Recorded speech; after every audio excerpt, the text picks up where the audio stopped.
Hello दोस्तों, मैं रानू रतन सिंह बागरी। आज हम जिस विषय पर चर्चा करने जा रहे हैं वह विषय है कोरोना महामारी।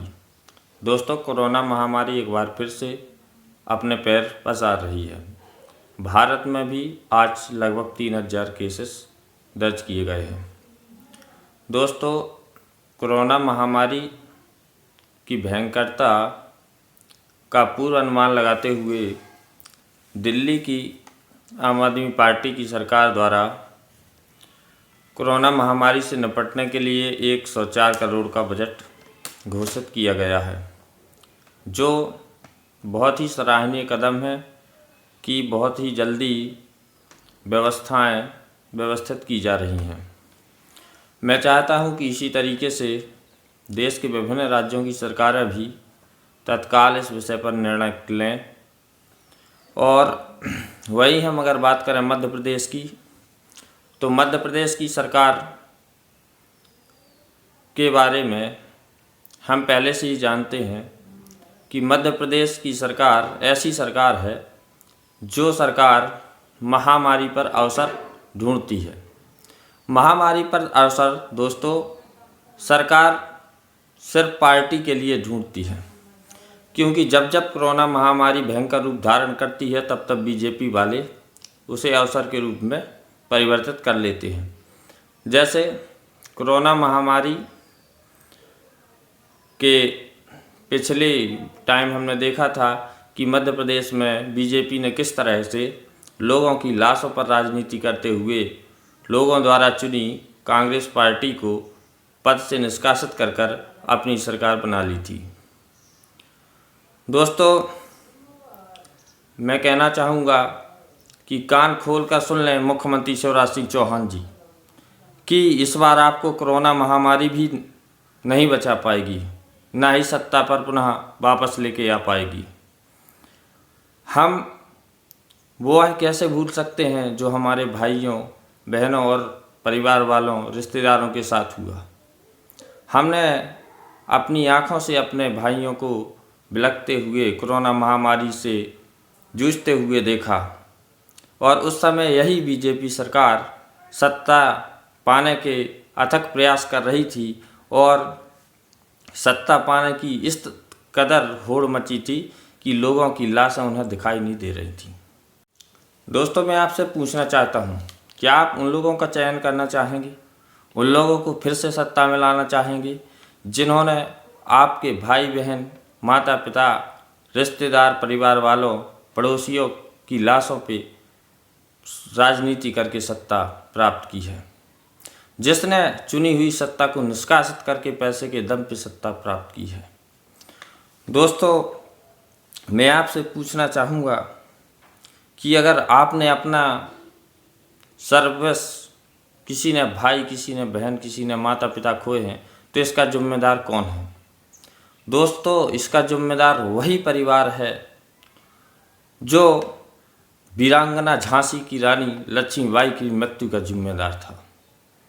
उस समय यही सिंधिया परिवार ने भारत की वीरांगना के खिलाफ षड्यंत्र रचा था, और आज वही परिवार, वही ज्योतिरादित्य सिंधिया, उसी परिवार के ज्योतिरादित्य सिंधिया द्वारा आज फिर से जब आपके बच्चों की, आपके भाइयों की कोरोना से मृत्यु हो रही थी, उस समय सत्ता हासिल करने के लिए, सत्ता में पद हासिल करने के लिए इन्होंने राजनीतिक षड्यंत्र किए। क्या आप ऐसी सरकार को चुनेंगे जो सिर्फ अपना स्वार्थ ही सिद्ध करना चाहती है? हम इस प्रकार की सरकार को कैसे बर्दाश्त कर सकते हैं? मैं पूछना चाहूँगा आप लोगों से, ये वही सरकारें हैं, ये वही सरकारें हैं जो ईमानदारी का चोला पहने घूम रही हैं। ये वही मोदी जी हैं जो बात करते हैं कि हम हर चीज़ पारदर्शिता के साथ करते हैं। दोस्तों, जब कोरोना महामारी भयंकर रूप धारण किए भारत में बहुत से लोगों को प्रभावित कर रही थी, उस समय प्रधानमंत्री के आह्वान में पीएम केयर फंड जो 27 मार्च 2020 को बनाया गया। उसमें हमारे देश के गरीब से गरीब तबके ने जिससे जितना हो सका उसने उतना अनुदान दिया, उसने उतना पैसा दिया। अपने आजीविका से जो उसे निकाला गया, उसने इस देश की सुरक्षा के लिए, लोगों की सुरक्षा के लिए अपना अनुदान दिया। किंतु उस अनुदान का हुआ क्या, कहाँ उपयोग किया, इस बारे में सरकार चुप है। क्यों नहीं बताते मोदी जी? जब पारदर्शिता की आप बात करते हैं तो बताइए, पारदर्शिता क्या है आपकी? पारदर्शिता क्या? आंकड़े छुपाना आपकी पारदर्शिता? कहाँ आपने खर्च किए, क्या यह है पारदर्शिता? क्यों नहीं बताना चाहते क्या यह है पारदर्शिता? जब इस विषय पर हाई कोर्ट दिल्ली में एक पिटीशन दायर की गई, उस पिटीशन में पूछा गया कि जो पीएम केयर फंड है, इसको भारतीय संविधान में दर्ज राज्य शब्द जो आर्टिकल 12 के अंतर्गत आता है, उसके अंतर्गत यह संस्था आती है या नहीं। माननीय हाई कोर्ट दिल्ली द्वारा ये बोला गया कि सरकार 4 दिनों के अंदर जवाब दे, जिसके बाद सरकार की ओर से जवाब आता है कि यह एक ट्रस्ट है, ना कि यह एक सरकारी संस्था। मोदी जी, क्या आपने हमसे बोला था कि यह ट्रस्ट बनाने हम जा रहे हैं जिसके मालिक हम होंगे? चलिए ठीक है, मान लेते हैं आपने ट्रस्ट बनाया, आप उसके मालिक बन गए। पीएम केयर फंड में 4 लोगों की समिति है, जिसके प्रमुख प्रधानमंत्री, रक्षा मंत्री, गृह मंत्री और वित्त मंत्री हैं। ये भी हम मानने को तैयार हैं कि आप पारदर्शिता के साथ काम कर रहे हैं। तो आप पारदर्शिता के साथ काम कर रहे हैं, ये तो तब साबित होगा जब आप हमें बताएंगे कि आपने पैसा खर्च कहाँ किया। जो आंकड़े हैं हमारे दोस्तों, जब आप हमें बताना ही नहीं चाहेंगे कि हमने आपका पैसा कहाँ खर्च किया, कितना बचा और बाकी के बचे हुए का क्या हुआ, तो आप पारदर्शिता की बात कैसे कर सकते हैं? अगर वास्तव में आप पारदर्शिता दिखाना चाहते हैं तो जब हाई कोर्ट में रिट पिटीशन दायर की गई तब आपने उसका जवाब क्यों नहीं दिया?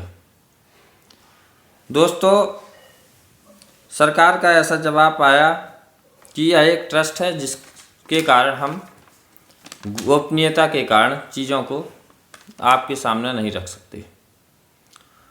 दोस्तों, जब पीएम केयर फंड की स्थापना की गई उस समय ओपनिंग में 3077 करोड़ रुपए आए थे। उसके बाद 2021 में 7679 करोड़ रुपए आया। इंटरेस्ट इसका हुआ 235 करोड़, कुल मिला के 11,491 करोड़ आया। उसके बाद फॉरेन से भी हमें कुछ अनुदान राशि प्राप्त हुई, जिसमें 496 करोड़, टोटल हुआ 11,987 करोड़ रुपया पीएम केयर फंड में आया, जिसमें पीएम केयर फंड द्वारा उपयोग किया गया 3,976 करोड़ रुपये, जिसमें से वैक्सीन ली गई 1392 करोड़ की, वेंटिलेटर लिए गए 1311 करोड़ के। और वेंटिलेटर तो लिए गए, लेकिन मध्य प्रदेश सरकार से मैं कहना चाहता हूँ कि वेंटिलेटर से क्या होगा जब आपके पास उसको ऑपरेट करने के लिए ही कोई नहीं है। एनडीटीवी की रिपोर्ट के हिसाब से मध्य प्रदेश में 100 वेंटिलेटर उपयोग करने वाले लोग ही नहीं थे, सारे वेंटिलेटर विदाउट यूज पड़े रह गए। इस तरीके की व्यवस्थाएं की हैं आपने कोरोना से निपटने के लिए। और आप बात करते हैं पारदर्शिता की, बताइए बाकी का जो 7,000 करोड़ पैसा है वो कहाँ गया मोदी जी? क्या ये आपके पार्टी फंड में चला गया? तो दोस्तों, अब निर्णय आपको लेना है कि आप कैसी सरकार को चुनना चाहते हैं। पारदर्शिता की सिर्फ बात करने वाली सरकार को चुनना चाहते हैं, एक ऐसा प्रधानमंत्री को चुनना चाहते हैं जो किसी महामारी से निपटने के लिए थाली बजाने की बात करता हो। थाली बजाने से अगर महामारियां दूर हो जाती हैं तो हॉस्पिटल बंद कर दिए जाएं, क्या ज़रूरत है हॉस्पिटल की, क्या ज़रूरत है नर्स की, क्या ज़रूरत है डॉक्टर की, ये सब बंद कर दिया जाए, इनकी कोई ज़रूरत ही नहीं है। दोस्तों, मोदी जी का नाम तो फेक जी होना चाहिए। ये सिर्फ फेंकते ही रहते हैं और भारत की जनता लपेटती रहती है। इस तरीके से अगर हम, जो व्यक्ति थाली और दिए जलाने से किसी महामारी से निपटने की रणनीति बनाता हो, वो अपने लोगों को कैसे सुरक्षित रखेगा। ये तो धन्य है उस ईश्वर का जिसने हमें बचाया। दोस्तों, मैं आपसे सिर्फ यही आग्रह करना चाहूँगा कि इस बार आप बहकावे में ना आए, धर्म और जाति की राजनीति से उठकर अपने कैंडिडेट का चुनाव करें, क्योंकि दोस्तों यह सिर्फ आपके लिए नहीं, आपके आने वाली पीढ़ियों तक के लिए परिणाम होंगे। दोस्तों, ऐसी सत्ताएं, ऐसे नेता जो सिर्फ महामारी के समय भी अपनी पार्टी बनाने में जुटे रहते हैं, कहीं इस प्रदेश की सरकार गिरा दो, कहीं उस प्रदेश की सरकार गिरा दो, कहीं कोई ऐसे नेता जो अपने ही लोगों को बचाने में जुटे रहते हैं, कहीं इस रिसोर्ट में रख दो, कहीं उस रिसोर्ट में रख दो, कहीं सिंधिया जी भाग न जाएं, कहीं पायलट जी भाग न जाएं। जिन नेताओं में ऐसी काबिलियत है, उनको अगर आप चुनना चाहते हैं तो ज़रूर चुनिए, आपका निर्णय है। किंतु ये विशेष ध्यान रखें और ये कदाचित ना भूलें कि आपने कितने अपने लोगों को खोया है।